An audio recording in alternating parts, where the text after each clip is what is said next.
It's Wizards versus Lesbians, a podcast for your ears. Hello and welcome to Wizards versus Lesbians. I am Isaac and I'm a cat. I am Alexis and I am a fox. And I'm Kiana and I'm a weasel.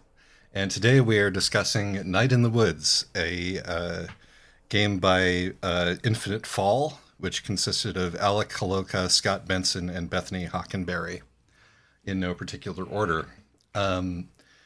Would you like to do the plot, Kiana, since you are the guest for this episode? I might throw it over to Alexis, just because I haven't actually played it all the way through that recently. I did play it through fairly recently. That does not mean I remember it. So May Borowski is a college dropout and has just come home to her small hometown in somewhere in Appalachia, Possum Springs. And she starts to sort of aimlessly wander around like you do when you've dropped out of college and don't have a job yet, until she starts to, and hanging out with all of her old friends and possibly frenemies, until she starts to realize that her creepy dreams might be connected to creepy things also happening in the town of Possum Springs. Excellent. Couldn't have done it better myself. Are there wizards in this story? I mean, there's creepy there's cultists of a creepy elder god. I mean, that's got to be close enough. That's close enough. And they are patriarchs in addition to that. So textually. Yes. I mean, they're basically off-brand Masons, and I feel like an off-brand Mason with an actual elder god to back you up is a wizard. Indeed. Yeah, I'll go with that. And lesbians? Well, May is pansexual. Yes, May is broadly available. If you go to the party, you can meet... a bombshell. Yes. Indeed. Who is also of indeterminate, status. But yes, May is down for whatever, so we'll call that lesbian. Why should you play this game? It's got a lot of really cute, funny moments. I think it has some good visuals and really good color. It's a pretty good depiction of having dropped out of college for mental health and possibly also money reasons. And it's got the characters all have a lot of good rapport. There's a lot of, fun dialogue, but there's also a pretty good human, somewhat ironically, core to it. Yes. It's very sad, but in a way that I find, affirming rather than depressing. But, one's mileage may vary when it comes to that. Mm-hmm. It is very much the world sucks, but at least we have friends. This thing has several slug lines, but the most commonly used is at the end of everything, hold on to anything, which is a theme that, you are correct, gets repeated over and over throughout the game, particularly with May and B. As to why you shouldn't play it, it's kind of clunky and slow, like the interface. A lot of the actual gameplay is spent wandering around, jumping on things, and depending on how much you enjoy wandering around and doing finicky jumping tricks, that may become very tedious. There are some of the dream sequences are entirely irrelevant to the plot and involve nothing but jumping around in the dark, which is not the best thing that the game has to offer, and they're very long. Also, May just needs to be able to run a little bit faster. I would enjoy this game like twice as much if May just ran like 20% faster. Yeah, for a game where the main character absolutely has ADD, it does take its time getting from, thing to thing. We're going to talk about the ending, but you may or may not find the ending satisfying or like good in any respect, and we'll get into that when we're talking about the story. Kiana, any pros and cons from you? Yeah, the game is gorgeous, and I think a lot of the slowness is kind of mitigated by that. Like, depending on your aesthetic sensibilities, it's a lot more enjoyable to kind of slowly ramble around town when the town looks like this. Yeah, I also really That's like the music in the game. And so, Mm-hmm. at least when I'm listening to it, or I did before. But if you don't find out what happened to the guy who wrote the music, then, your enjoyment of it can remain. Zoe Quinn of Gamergate fame released a statement accusing Alec Koloka of abusive behavior. A few days later, Scott Benson, the writer of this game, released a long statement essentially corroborating Zoe's statement and detailing how Alec had also been abusive to him and Bethany, the other creator of the game. And a few days after that, Alec killed himself. I'm not going to editorialize on any of this, but the statements are online if you'd like to read them. Fortunately, I'd completely forgotten because I hadn't played the game when you told me all about it, and so I only remembered it today when I was looking up the game on Wikipedia to remind myself of everybody's names, the characters, I mean. Right. So, but despite all of that, I enjoy the music a lot, and so that makes the wandering around go faster for me. And watching the way that the town changes with the seasons does also somewhat mitigate the wandering around, but just like 20% faster. That's all I ask. Yes. And I will say that May's jumping is also very pretty. The character animation is very good in this game, particularly given how simple the designs are. It's very smooth and emotionally evocative. It's beautiful, like visually. It has great music. It has great world building and design. But the actual game, and it's very funny, but the actual gameplay can be slow. Content warnings. A lot of stuff about mental illness, like Derealization. Yeah, May has some issues, and so yeah, derealization, violence, murder, obviously, gaslighting, and having psychotic breaks, essentially, not being able to determine whether what you saw was real or not, and having people doubt you or believe you. Yeah, and that is very much baked into the central narrative, and is a question that is never really concretely answered one way or the other. So if that kind of thing freaks you out, maybe take it easy. That's a good content warning. Mm-hmm. But apart from that, your basic gratuitous violence and vandalism. But really nothing that you should be that concerned about. So yeah. Shall we head on to the spoiler zone at this point? Yeah. Come with me to the spoiler zone. Spoiler zone. Spoiler zone. So, in order to discuss this game, we must first ask ourselves, what is a furry? And if, for those of you who are not aware, all of the characters in Possum Springs are animal people. But there are also actual animals, which, brings up one of the classic, comedic questions about furries, like, how come there's a cat and also a cat girl woman? What's that about? And so I would like to bring up what I think is an extremely important video, and refer people there. This is a video by Patricia Taxon called "On the Ethics of Boinking Animal People."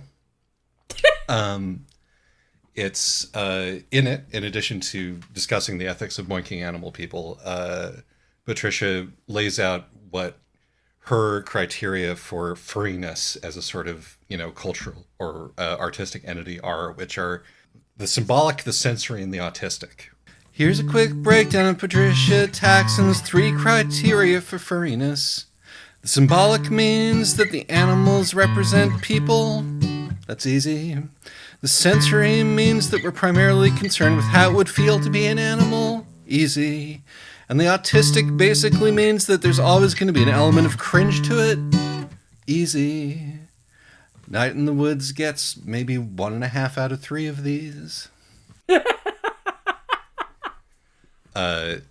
So the point being that the furry elements, the everybody in this game is a human being. They're a person, right? Yes. The furriness is a design choice that is meant to make you like that is meant to reveal something about the people in question. It's meant to it's a sort of a character design shortcut, if you will, or a way of like attaching the symbolism that is attached to a particular animal to a particular person to help you understand them on a sort of visual, visceral level. It makes sense that May is a cat. Yes, but then you start getting into things like, does it make sense that May's parents are cats and her aunt is a cat? I would say yes, probably. Uh, but yes, it does sort of get frayed a little bit the further You back could you look go. at it But like, well, they're similar people. the more 'Cause that they're you related, the more that you right? understand about who, I mean, the thing is that as you go in further into the game and learn more about who May's parents actually were before they were just May's parents, then it becomes increasingly clear that yes, they come by this honestly. Yes, but also they're cats because I feel like the game does like Greg's cousin is also a fox. The game has basically just decided that animals are all the same family. Which brings us into another critique of furriness that gets brought up a lot is like, is this a racial allegory? Is it not a racial allegory? And is it sort of a partial half-assed racial allegory? And I would argue that Night in the Woods is in category number 3. I would argue that Night in the Woods is a fourth category of furriness to cover up the lack of, as a way of dodging having any racial dimension. Yeah, no, Yes. that's where I 100%. come down to. And there are definitely some furry works where characters have a species and a race. Like you can be a Latino muskox, in some furry art. Lola from Dropout is black and Yeah. also some sort of sea creature. sea creature. with fronds. Yeah. So there's definitely furry work where race is sort of where race and species coexist, and there is furry work where race is or where the species is absolutely a metaphor for race. Patricia Taxon brings up Mouse by Art Spiegelman, which she argues is a piece of like core furry work. Yeah, that's fair. Yep. So this is sort of a core thing for me discussing this, because I think that is a dodge that this book does, because we are in Appalachia. There are absolutely racial elements to what is going on, but I think it's important for the critical perspective of this writer that we should be focused on class. Yeah. And so perhaps because race would have been distracting, perhaps because he didn't feel competent, or they didn't feel competent, addressing it, the furriness lets them ignore that completely, which is a bit of a cheat. Yeah, I do. I think, I think it is one of the flaws in the work. I agree. But I also think that the animal character designs are cool and neat. Yes. No, there's also that. Like, it works really, visually. Because another good reason to have animal character designs is that it makes it much easier to visually differentiate all the main characters. They're all different animals.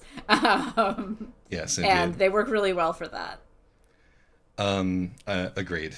I also think it suits a contrast in tone that the game itself has between the sort of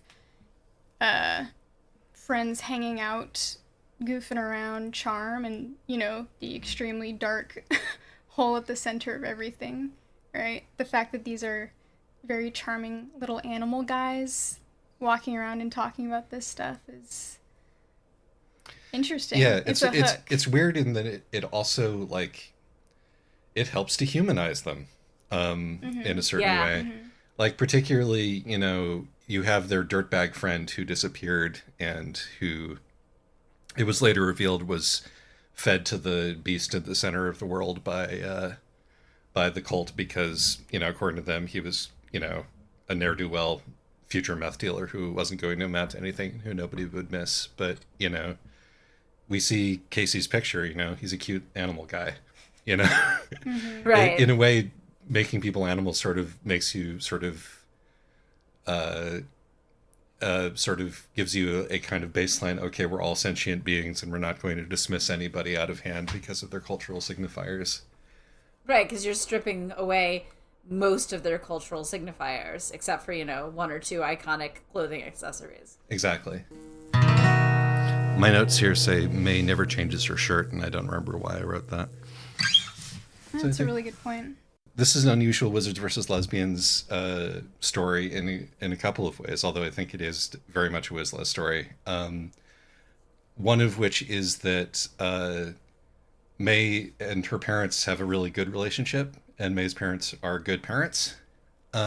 Yes. Trying their best under difficult circumstances, which is definitely not something that we see a lot of. That's true. Two good parents still largely happily married and doing their best to take care of their wayward daughter is pretty rare in the genre. Yeah, one might argue in the world at large, but I do see it happen occasionally.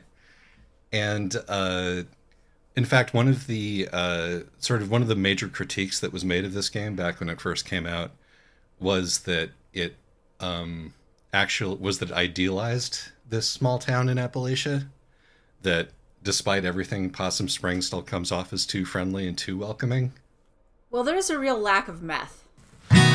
Now it's opiates these days. Yes, the meth is off screen.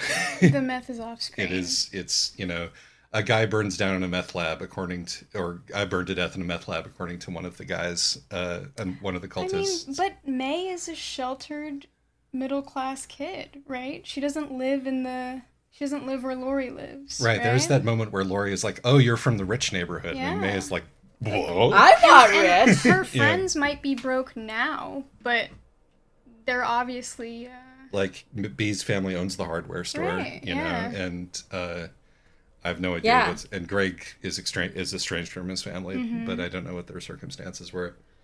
And I think part of it is actually intentional because, texturally or untextual or implicitly, if we're to believe the magic that is posited here, this town is being protected by the cult, right?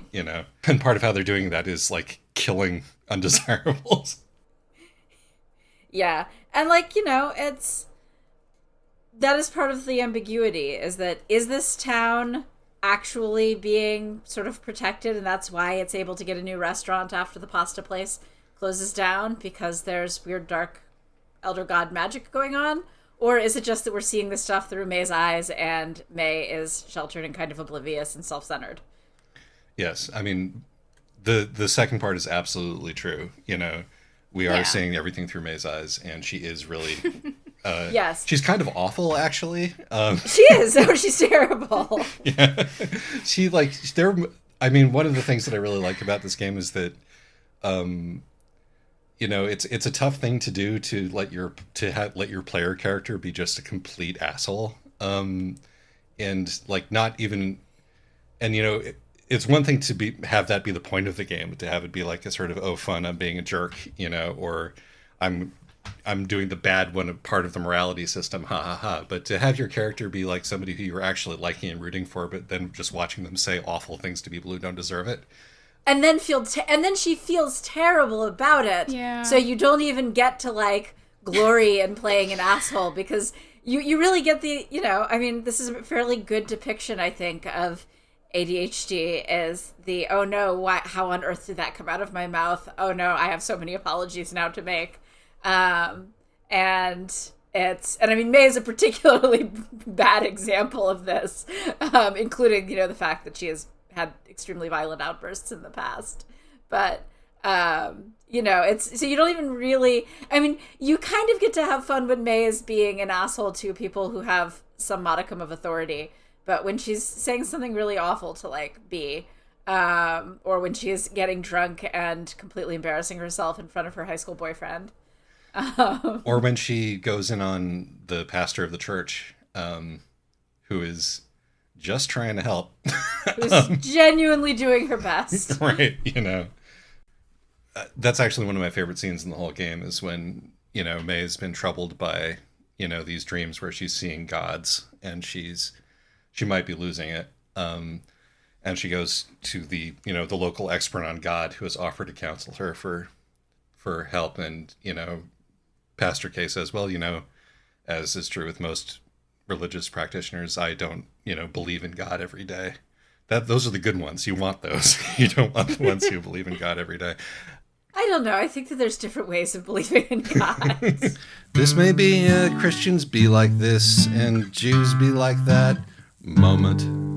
But when she says that to May, which is like a vulnerable thing to say to, trying to connect Yeah. to somebody like a teenager who's having a crisis for faith, May is like, oh, well, you're lying then. What are you good for? Right. What's the point of What's you? the point of you? Right. That's like the worst thing that you can say to somebody, maybe. Especially when, you've watched this You've pastor watched knows what the point exactly of her over the what last the several point days, of her right? is. She really feels like she's called to do social services. I will say also that, the Christian church comes off unrealistically kindly. It's not even Christian, though. It's like weird bird saint. I was actually discussing this with Isaac right beforehand. I was like, do you think the furriness also serves to obfuscate the alighting the race question with furriness is analogous to alighting the Christianity question with generic religious symbolism. Mm-hmm. Yeah, I think it absolutely is. And I'm torn because I actually think that the constellation mythology and the hints that you get to see of whatever is going on with religion and history and mythology in this alternate animal world is really cool. Yeah. But we only get hints of it, and so it does end up also feeling like a little bit of a dodge on, well, this isn't exactly like a church. So you don't have to wonder why this pastor is so you don't have to wonder like, how did this pastor end up here? Right. Well, I mean, it's that much made sense to me. Like, the church really does feel like a church to me. Like I've been in a lot of small churches, and when you're walking past May's mother at the front and going back to where the library is, where there are books that haven't been touched in like 75 years, and there's a couch that's covered in dust, that like I can smell those spaces, Yeah, and but like, well, but and also like it's a little town where nobody wants to live. The old pastor died. We just got a new pastor in who's a do-gooder from out of town, and she's learning the limits of what she can actually accomplish within this system. Just started testing her arm at the beginning before like the disillusionment sets in.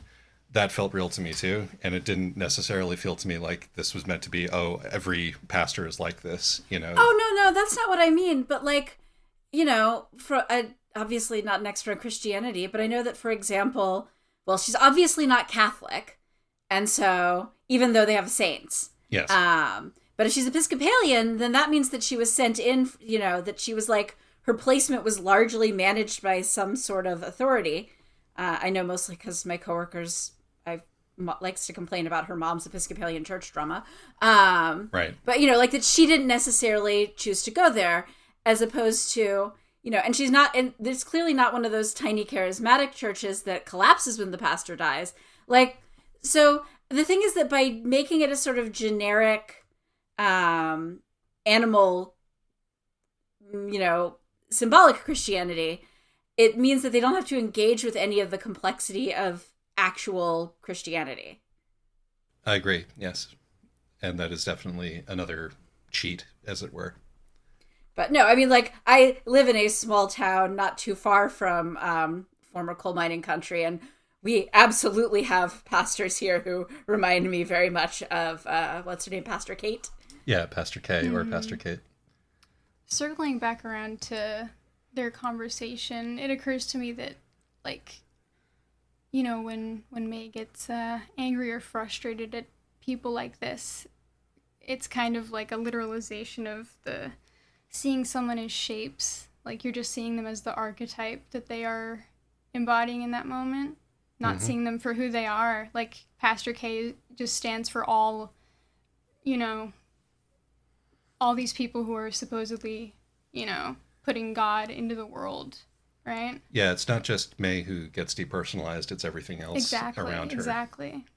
Yeah. No, I think I really like that, because then it becomes, well, what's your point? You're not the shape I thought you were. You're not doing the job that, And this comes into play too when she, in the Greg route, for instance, you roll back into town and you guys just start hanging out again, right? Mm-hmm. May just kind of expects everything to fulfill the same functions exactly, that they did when she left. Yeah, just slip right back into it, and finding out that Greg has changed and wants to keep changing is like the main center of that storyline. Yeah, it's unsettling to her, to the point of it being unsettling to her sense of reality. Exactly. And safety, because this is the only safe place for her, and her past is really the only safe place that she can conceive of.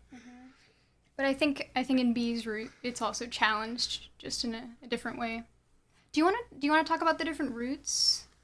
Well, so I played B's route and I have not played Greg's route.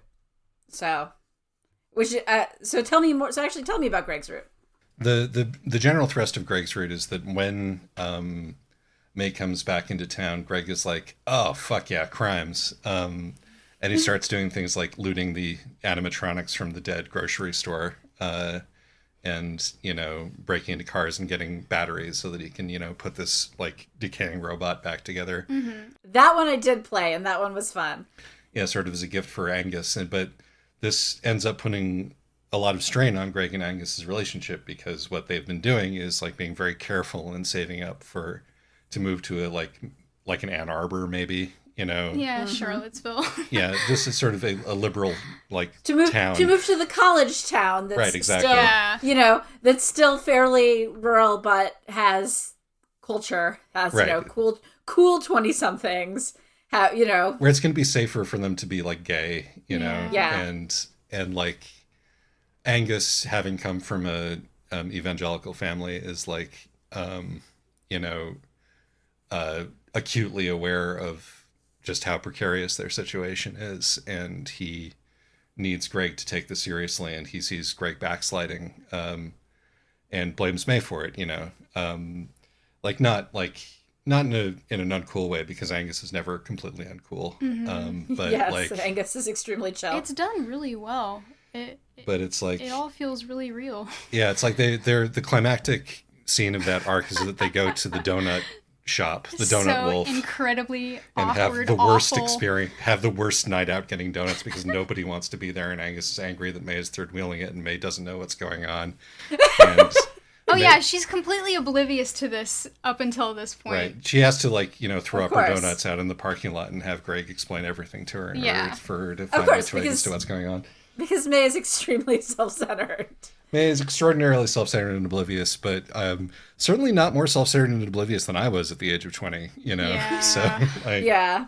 And, I mean, also, that does make sense to me in the context of if you don't do that route, whenever you see there's any indication that they're saving up to move to this other town, May is immediately like, you don't need to do that. Why on earth would you do that? That's a terrible idea. Yeah, no, she even, I think at the end of Greg's route, she, like, asks if she can move with them. And they're like, And this is after they have the whole, May, you need to let me grow up and change convo, so it's like, you cannot third wheel forever. Yeah, it's like, well, why don't we talk about this later? Maybe. You can visit, kind of stuff. It's funny that both of her routes involve all of her feelings about, both of them involve her friend going to the other town. Yeah. It's the hypothetical with Greg and Angus, and with B, this is like B's one chance to escape her extremely depressing life, and May just completely spoils it. Oh man, I love that sequence so much. I mean, because I can sympathize with both of them so much. It's it's as with the Greg arc. It's such you guys are being awful to each other, but I completely understand why. And like, I would do the same in either of their circumstances, because right, like, it's a very 20-year-old thing to do, right? Or even older, be like, oh, my friends who are a couple are moving away. They're most of my social circle. Can I move with you guys? Oh yeah, Yeah, or in this case, 100%. like my friend is pretending to be into this obvious jerk off, I'm going to scare him away because that's what I should do. I'm a good friend. Right. I'm a good friend. Aren't I a good friend, B? And they're like, Right. you know, we, and like, I love the conversation they have afterward, which is like, why did we become friends? Because we were both girls in town around the same Right. age. Do we have anything in common? And you come away with it being, that's again at the end of everything, hold on to anything. It's like, it doesn't matter how this connection came into place. It's valuable because it's there. Yeah. And, worth holding on to at least to a certain extent. But yes. And then the other thing that we get to do, we go out with Angus one night if you want to. I really enjoyed that one. Angus is very relatable.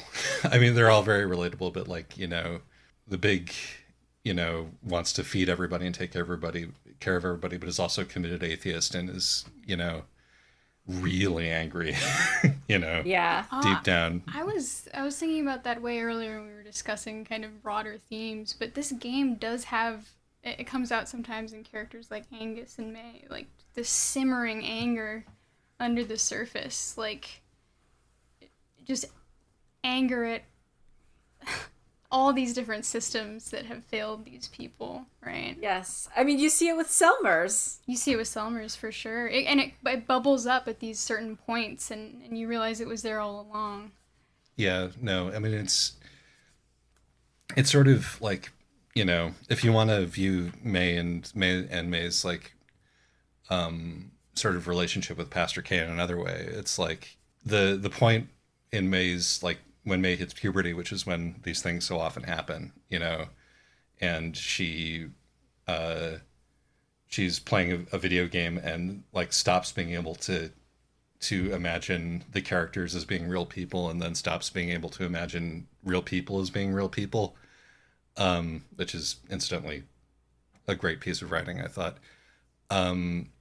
It really feels adjacent to a loss of faith narrative.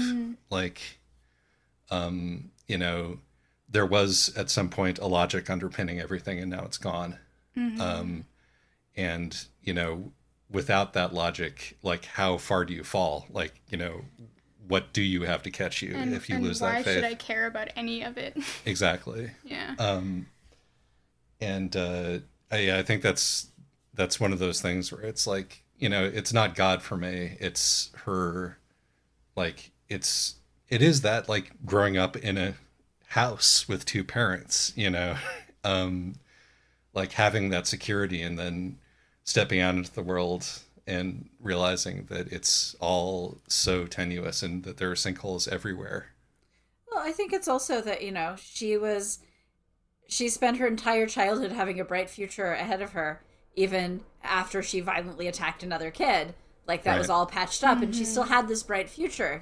She's the one who's going to college. None of the others have managed to escape Possum Springs yet.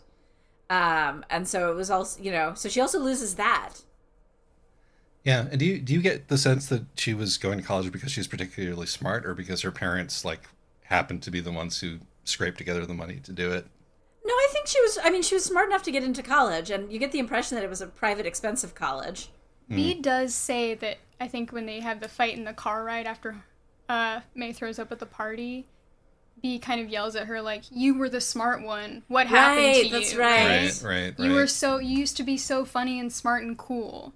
So I can absolutely picture, like, super, still ADHD, but, like, super hardworking, go May in like middle school and high school, right? Yeah, and then busting her ass and having fun. Yeah, and her and being smart enough to cover up for the ADHD issues, right? So her teachers all like her because she's fun and is clearly participating. Yeah, like, maybe she doesn't do all her homework, but she can do the tests really well. So who cares? Yep. And in a narrative which is extremely familiar to yes. What? Huh? What are you talking about? Go out into there comes a point when masking no longer works, and it's as if the world suddenly stops being there for you. Yes, and I obviously, as somebody who did have to drop out of college for a year and was terrified that I was going to be trapped in my not at all small town, but forever. Um, found both found May very relatable, but also found B's frustration of, no, you have this, why are you throwing this away? Yeah. Now, B, I said that Angus may be the character that I can relate to most, but honestly, like, B's just absolute simmering resentment of everybody around her, but, like, concomitant willingness to do the things that she needs to do is just like, that's a mood right there, Yeah. I like B a lot. There were a lot of maybe shippers when this came out. Do you have an opinion on that as a viable ship? I mean, putting aside B is obviously heterosexual, but right. No, I'm mildly resentful that B is a heterosexual because I think it'd be a very strong ship. But they're still young. They're still young, but no, I mean, I feel like we were denied. When B is like tells May that oh, you're the closest thing I have to a sister. I'm like, that's very touching, but also you've now, yeah. Why did you have to no homo this, guys? A little more queer baiting actually would have been great here. I wrote a little fic about this, in which May and B get married for the insurance. I mean, that is part of the same sequence where, the bombshell gives, traces the pentagram on May's hand. So, some queerness was in fact occurring. But I think this game generally handles mental illness quite well. You really feel Greg's ups and downs. You really feel May's ups and downs. Yeah. I really like. Did you do this one where May and Greg go out on Greg's bicycle and shoot stuff in the woods? No, I did the light bulb smashing one, but not the. Yeah, that's probably the best one that you missed. They're like standing on logs in the woods and like stabbing each other. With I did do that one on my first playthrough. Yeah, the knife fight sequence. Yeah. The way that Greg is like clearly hypomanic and really and sort of dry and flighty and can't hold on to two things at once at any given moment, and is acting this out and is getting through this by doing a lot of adrenaline raising but like stupid and dangerous things in a row. Really felt right, and then finally crashes and tells May what's actually going on with him. But I did want to talk about the ending, because one of the other places where this game sort of cheats or has its cake and eats it is that it turns out May might have been right with her paranoia and hallucinations, or and like the way that that her like spiraling is handled, in some ways seems good to me. In some ways, like, what is this? When obviously the mine is like three different levels of metaphor, because there is a beast at the bottom of this town, and it's the fucking mine, because that's responsible for everybody dying early. That's responsible for the floods and the sinkholes. That's responsible for the poisoned water. That's responsible for the economic disaster. That literally is the beast. Yeah. And it's made very clear, like the class character of it, we see a lot sort of out of the corner of our eyes about union and busting and strike massacres, and because descending into the mine in the end is like three different metaphors at once, it can get pretty confused. And also the happy ending is them like murdering like 15 people. So yes. It's not really murder, because I don't think it's not murder, because it is accidental. Well, they do blow up the well. Yes, but wasn't that because somebody was attacking them? Yes. I don't know, like, I mean, they certainly did their best to make sure that nobody could follow them out. And, May and B and Greg don't really realize this, but Angus is like, yes, Well, that's what we're doing. Angus knew what he was doing. I mean, he's the one who pulls the elevator lever, right? Yeah. So yeah. I'm sure he knew exactly what he was doing. So okay, so Angus, so everyone else, it was involuntary manslaughter. For Angus, it may well have been murder. So just I'm interested in what you think about the ending, basically. And by you, I mean Alexis in this case. Oh, okay. Yeah. Well, so I didn't. The no, she's not crazy. There actually is an elder god at the bottom of the well. That didn't bother me. And I thought the way that they try to then recruit the kids, they're like, oh no, we've just been murdering the bad kids, but you're the good kids. We would actually like you to take over and be the next generation of dark cultists, and stay in this town forever. And like that makes sense, right? Because May is the middle class daughter, and B is running her dad's general store. And Greg is also there. And Greg is also there, right? Well, and like Greg is their friend, and also has at least been holding down a convenience store job. And Angus is holding down his video store job and not getting into trouble. Yeah. And so that I thought worked really well. The sudden guy running out to kill them, leading to them getting to at least claim self-defense when they kill all the cultists, is that did feel like a cheat. And not getting to see how this fairly small town reacts to losing like 12 moderately prominent citizens, that really felt to me like a cheat. Yeah, when you were wandering around the following day, it's like the people who are missing are, one of your neighbors and one of the guys who hangs out outside the bar. And it was like, it would have been nice if we could have maybe been missing somebody who we actually liked. Before the Weird Autumn patch, Aunt Molly was missing the next day. There's a couple of changes they made with that patch that I think make the game worse, which I can get into. It's a little more esoteric, but like they added the whole like going to visit Germ's house thing with his like spooky grandma, which I think is actually quite bad. Oh, I didn't. I somehow missed that one. Yeah, well, you think it's bad because it makes things explicit? Yeah, it's too. There's too much. I liked the balance of supernatural versus practical explanations that they had before, and like the sort of witchy old grandmother in combination with the way that Germ, who is a great character but is also sort of like, again, if we weren't furries, you could verge on magical black man territory. With him and his whole family out in the woods is not my favorite. But we're getting ahead of ourselves. But yeah, no, I think that like the sort of the main confrontation between the kids and the cultists is good and is like a cogent political metaphor.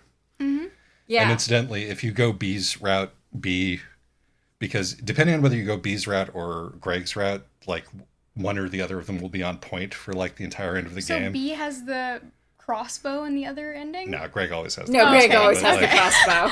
I thought you meant it first. But like one or the other of them will be backing you up. We'll your be backing hype man. You up, and will be your hype man, and you'll get the sort of the ending conversation with B or with Greg, depending on which one you went to in the final one. And if you do it with Greg, it's all. If you do it with B, B makes the political part of it very clear because B is a member of her local DSA chapter. Right. But if you do it with Greg, it's definitely more on a sort of emotional, how do we feel about the fact that we just killed a bunch of people level, Well, and also the resolution of their missing buddy. Yeah, right? and they're much more focused on their friend who B didn't know as much. So that felt like a Casey. Casey, yeah. That seems it's reasonable. more personal rather than political, depending on which one you go so are to. you saying in the older version of the game, Aunt Molly goes missing is implied to be one of these people?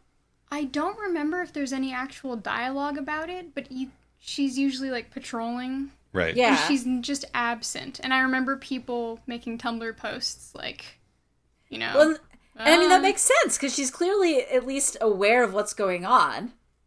Because Yeah, when I the think person that gets kidnapped in front of May, she's like, May, you need to go home right now. Yeah, and like she's like, my job's to make sure that you don't see this. Yeah, Is I what think she that would says. work incredibly well because it would also translate to like real life consequences for Yeah. your this action. Yeah, it's. I mean, if you are going to fantasize about like killing off all the town fathers who are making, short-sighted decisions that fuck over your youth in order to sort of hang on to this thing that's going to die no matter what, you should probably think about what'll happen if you kill all of them rather than sort of Yeah. let things go on as they otherwise They could would. be anyone, yeah. But yes, Alexis, I think you're absolutely right. I think the confrontation itself works really well. But the whole them presumably dying in the cave while our main characters kind of get to wash their hands feels like a bit of a Disney ending, and like the oh no, the villain slipped off the cliff while Yes. trying to shoot the innocent character. Ah! Right. There's Right. definitely some of that. And I think that undermines part of the point, which is, because if this is supposed to be about the ways that,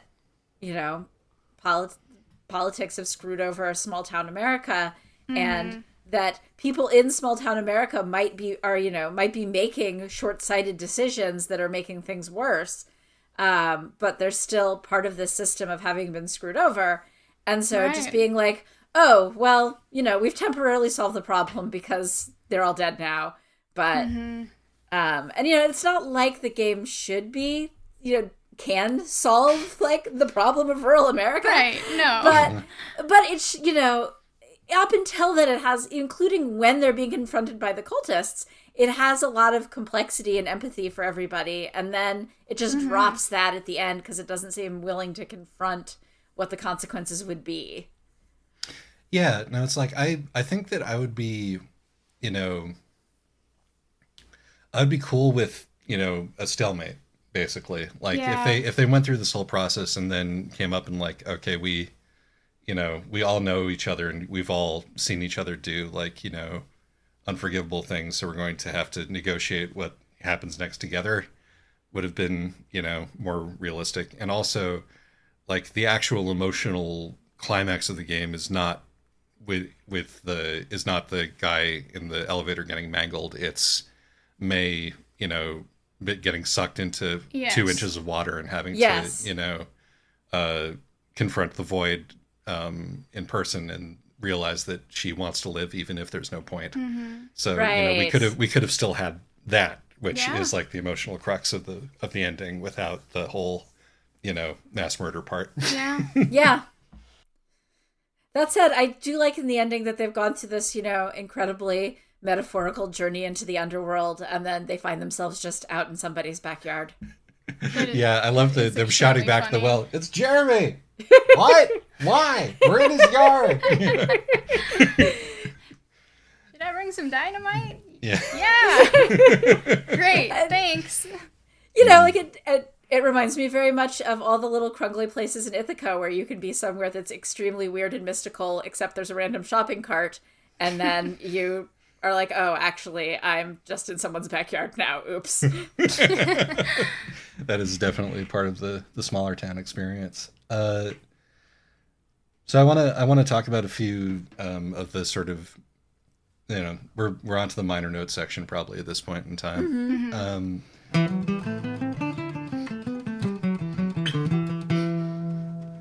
Minor notes. You played the scene where after May has the fight with her mother, which is great, by the way. Yeah. It is so good. Where May's mom takes May out to the field where Yeah.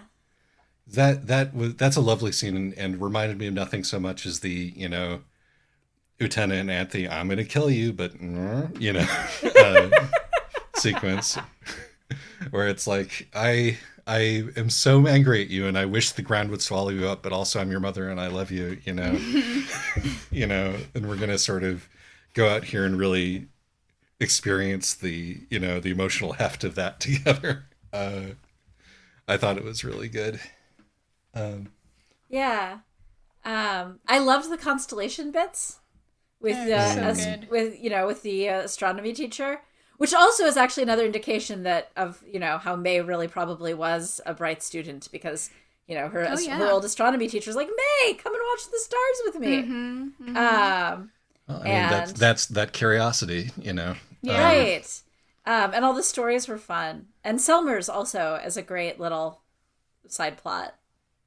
Yes, I assume you Summers is got so to good. hear her poetry in the library. Yes, and it's great because the entire time you've been like, "Aw, Selmers, I love you. You have your incredibly dumb little poems," and then you get her like rage slam poetry. It's like it's I think the best illustration of this theme of the game, of everything looking cute and happy with this just like deep rage underneath. Yeah. Yeah. And suddenly all her previous poems seem like deeply sardonic. Right. At least she's having fun I mean, with them. it's always there. It's like Yeah. you can like the autumn crimes Yes. poem. where Right. The crime is burning down the gas station where her ex cheated on her with this woman. It's true. It's true. It's very good. And the kid, what's the kid's name? Lori M. Lori. Yes, Lori M. Lori, and I love Lori and Lori's little side plot of, here's this weird quasi-adult who's showing interest in hanging out with me, and so sure, I'm just gonna hang out with them. And like, Feels so real. Like, May obviously is still a teenager in so many ways, but Lori and all the other teens, obviously, they treat her in different ways, but to them, she's very clearly differentiated. Lori's afraid of saying the wrong thing to her. yeah, the way that Lori is like trying to be cool in front of her is really well depicted. And at the same time, now that I'm old, I look at that and I'm like, okay, but a lot of the time that ends up, those kinds of relationships, sometimes those relationships end up being very positive and great, and sometimes they end up going somewhere really inappropriate, and you really just don't know. Yeah, I mean that's the thing. It's like, I think that one of the things that I've sort of had to confront is that we were that there was the whole like Tumblr, a 19-year-old should not interact with a 17-year-old at all because that is abusive. Right. Adults should never be around children, under any circumstances. But there's a reason that we got to that, and that's because like we're coming from a culture in like the 70s and 80s where it's like, everybody gets child abused. It's just sort of part of life, and like I think that we swing back and forth, but like I think mentorship is important, but it's also like very difficult to tell mentorship from grooming, and it's really just a matter of whether the person is a decent person or not. Okay, but there's also a thing where it's not even necessarily grooming. It's also, is May going to be a good mentor? I mean, on the one hand, this kid really does just need a cool older person to listen to her dreams and be like, wow, your horror movies sound great, actually. And, encourage her to pursue her dreams. Like, that's going to be really positive for her. On the other hand, May is not necessarily a good role model. Well, I mean, this comes back to best available friend. Who else is there? Right. Yeah, that's true. Yeah. That's true. The other teens are also really, the other teens, you can see why Lori isn't necessarily friends with them. Yeah, Right. It's true. In these small towns, you got to take what you can get. No, that's a good point. And like, May is obviously, it's more that like for May, this is clearly partly because she's being played by a human, but it's more that this is clearly just sort of some weird whim as she's figuring herself out. And that I feel like there's potential for her to end up really hurting Laurie's feelings, because she hurts everybody's feelings, and this is a teenager who really looks up to her.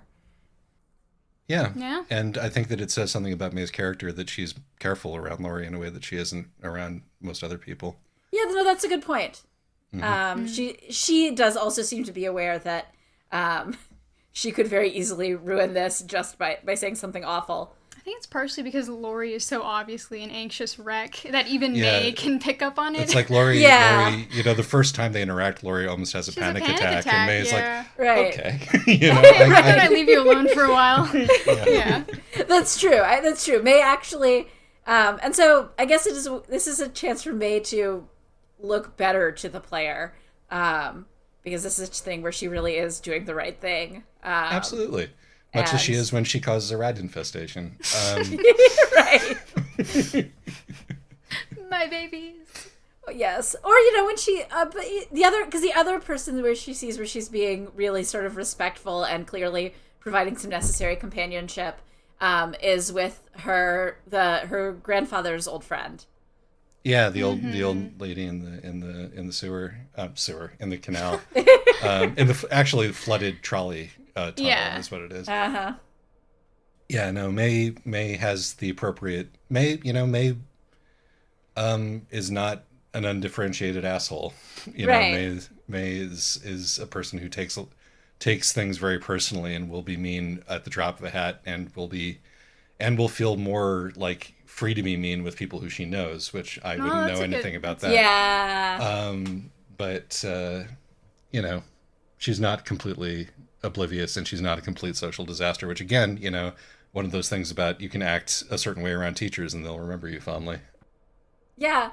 And I think that does help, because we were talking about how at the beginning about how the experience of this game is playing somebody who is an asshole and you can't even enjoy it. And one of the things that saves it is that it's clear that she's trying. Yes. She is trying. This actually reminds me, I want to do a really sort of short spiel about Disco Elysium, which I hope we will cover at some as point. a I bonus will episode play it, if only it. so that I can get all the jokes. Mm-hmm. But these are two of my favorite games of the last 5 years, and they have a lot of things in common. They are Is both... Night in the Woods only in the last 5 years? No, it's older than that.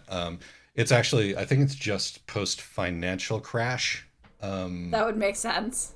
Or not Night just in the Woods post-financial is, crash. 2017, and I actually think Disco originally came out the same year. Okay, Really? so both of... Wow. Yeah, Disco had a very long tail because they didn't add full voice acting to it. Oh, okay, 2019 for Disco. Okay, but yeah. So the last, 5-10 years. And these games have a couple of things in common, one of which is that they are very lefty games. Explicitly, one of which is that in both games you play a complete mess who is amoral and has an interesting approach to morality, and a lot of the game is walking around a town talking to people over a series of days. They're really structured very similarly, and have very similar politics. And they both ended up destroying the companies that made them. And, which may be not a coincidence that. But and they're both very, very funny. But the one thing that differentiates Disco from this game is that Disco is so focused on the main character that nothing at all happens when he's not there. And in this game, part of the whole point of it is that the world is passing her by, and if she doesn't get her shit together, the world will pass her by completely. And part of the point of her arc is part of May's arc is to find out who she is so she can find out where she is and what she's doing, so that things that are really important to her, for example the pasta restaurant, don't just stop existing as soon as she turns her back on them, or even if they do, then she has her own sense of reality to compare against that. But that was just my side trip, because the difference with Disco there jumped out at me. My favorite game of the last 5-10 years is probably Oberdin, because I had a lot of fun with it recently. I have not played it. It's fun. You should play it. I have been listening to a lot of Master and Commander, so that you'll appreciate it all the more. I'll appreciate all the nautical business. Yeah. Yeah, and for the ADD gang, I really enjoyed the coffee makes me sleepy bit. Yes. Or sometimes I get so excited I have to sleep. Which various characters. So it's yep, everybody here is neurodivergent in one way or another. So yeah, so when I said that the game is after the financial crash, that was obviously wrong, but it came to me. The reason I said it is because I feel like this game sort of the mindset this game comes out of is really sort of like reacting to the trauma of that in a way. I mean, this game was also in development for like Year, 5-6 years, years and years, possibly yeah. more. It was a Kickstarter game Yeah. initially, and it took forever to come out, as most Kickstarter games did. But like, And if this is stuff that has been rattling around in your head, you know, obviously you're gonna write about it. Yeah, I think it's interesting also, actually, the timing, 2017, because I think that this game would have landed very differently a little bit further into the Trump era. yeah, I think that you're right about that. I mean, it was given that it was like, in it was essentially finished, or like most of it was done before Trump was elected. It feels prescient, in term like the Scott Benson, the author of the game, is from rural Pennsylvania, which is where I sort of assumed that Possum Springs is, and that was one of the cultural battlegrounds there. Yeah, exactly. Well, the thing is, it feels a little bit prescient, but also it feels almost dated because it is very much about this area, and it is completely disengaged from all of the identity politics that have arose afterwards.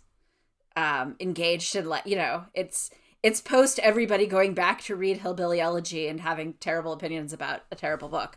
Yep.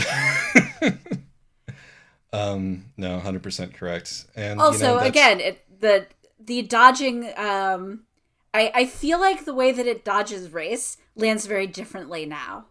Communists would love to dodge identity politics, or at least identity that isn't based on class. And boy, I would too. It feels like such a waste of time.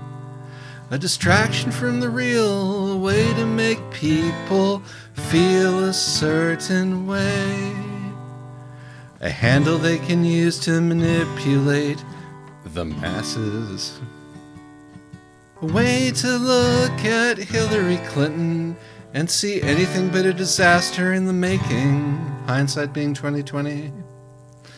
But the problem with communists is that they hope for a society that is not populated by human beings as we know them. And human beings love a sorting hat. Yeah, I mean, that was definitely something that I reacted to at the time, even. But yeah, no, the fact that, like, I mean, and this is sort of an issue with leftist media, is that it sort of imagines a kind of solidarity between all of these people who are, working under the same terrible conditions in this little town, and who are all sort of suffering and hoping the town will survive when, like, 3/4 of the town is busy, in real life is going to be busy thinking that the other quarter of the town are, responsible for are stealing children Yeah. and stealing their adrenochrome in the basement of their pizza restaurants or whatever. Mm-hmm. So yeah, no, it does feel naive in a certain way, but also, yeah, it But not correctly necessarily identifies in a sort of the bad locus way. of the issue. Like, it's actually, I thought it was refreshing in a way to go back to looking at, what happened to rural Appalachia, and without it being, without there being Trump signs everywhere or the cute animal world equivalent. It's... That sounds exhausting. Yeah, I don't want to... I don't know if naive is necessarily the way I think of it. I think that I can't imagine that the writers did not, understand that is a very important facet of all of this. But it's like they're already doing so much. I think of it more as an effort to kind of, I mean, it's an effort, finish the game. It's an effort to frame. Or frame it, I mean, they're presenting certain framing of history, which everybody has to do. Right, and again, it's something they're most comfortable with is the class angle. Right, but it's not even just that. I mean, again, in some ways, this is actually refreshing because there was this long period of time where there's this assumption, like post 2016 election, there's this assumption that everybody in rural Pennsylvania is a Trump voter. Right. And then people and then there's a big argument over what does that mean? Where does race figure into this? Where does class figure into this? How must Where we does appease Christianity... them? We must understand these people and, give them what they need so they don't feel alienated. Right. And so, that there's a local DSA chapter that, B is in is something that feels like sort of predates that discourse and in some ways is more accurate. I mean, yeah, there are ways in which it feels dated because I go to, now that I live kind of near this and we also spend a lot of time going between here and Scranton, there's ways in which it feels very realistic and there's ways in which, wow, this town is missing 8 million Blue Lives Matter, Police Lives Matter, Trump, signs. And so that, that feels dated, but also you can't capture, you can't talk about what these towns actually look like anymore without dealing with all that stuff. And it's nice that there is this piece of media that can do that, even if it's because it came out in 2017 and was in development pre-2016 election. I agree. And it's like, there is also, a way in which it is, it's celebrating something that's actually real, which is, there is a ghost that's haunting Possum Springs, right? May can see the ghost. And when May goes out to look at the ghost, May finds history instead. Like if she goes with Gray, when she goes with Gray, she goes to the Historical Society, and looks at the dioramas about the mine and the history of the labor movement. When she goes to the graveyard, she's sort of literally digging up, the corpses of people who died in mining disasters. And when she goes to the library and, the articles that aren't about the thing that she thinks she's looking for are all about, the actual thing that she's looking for, which is the ghost of this violence and inequality, which is, and also the explanation of what was going on with the teeth in her attic. Yes, exactly. And, one thing that has changed in the last since this game has come out is that when you talk to, somebody like, when we were kids, unions were dying and nobody talked about them, Yeah. And like there is a labor movement now. Yeah. It's not at its peak, but it's way, way healthier than it was 20 years ago. And, there is this thing where it's like, yes, the actual understanding of the economic realities of the situation that have come out because things have really accelerated to falling apart has actually changed the way that people think about this sort of thing. And so in a way, that exhumation of the ghost and that haunting and bringing it to light has actually happened. And you're right. And you're right. That is a way in which, and the presence of labor in general is a way in which the game does feel a little bit prescient. Mm-hmm. Well, I think I think I've talked a lot, and I don't think I have anything else to say, except that Greg sings the Doom song, which really firmly puts this at puts him at a particular generation, in a particular moment in time. Mm-hmm. What's the Hot Topic knockoff called? God, what is it called? Oh, I can't remember. It's just in my head is the Hot Topic, but something subject, like Spicy Subject, I think, or something along those lines. Regardless, very good. Yeah, I love the scene in the Dead Mall very much. And, yes, it's obviously directed directly at people of my age. Yes, but yeah, unless anybody has anything else to say, I think that we can call this an episode. I'm good. I think if you have listened to this and you haven't played this game, you probably should. Unless you just really hate playing games that require any coordination whatsoever, in which case, I don't know, maybe watch a Let's Play of it or something. Yeah. Let's Play is a perfectly reasonable thing to do. That also lets you kind of have to play the game like 3 or 4 times to get the full story. So, a good Let's Play will get around that. But anyway, next week we are going to be recording a episode on All Good Children, which is another story about children getting mulched to keep the elites happy, but a very different one. Yes. So, we will talk to you then. Bye. Bye. And thank you, Kiana, for yes. Oh, yes. Thank you very My much. pleasure. Special guest Kiana. We almost once took again. you for granted. No, that's quite all right. All right. It was fun. Well, great.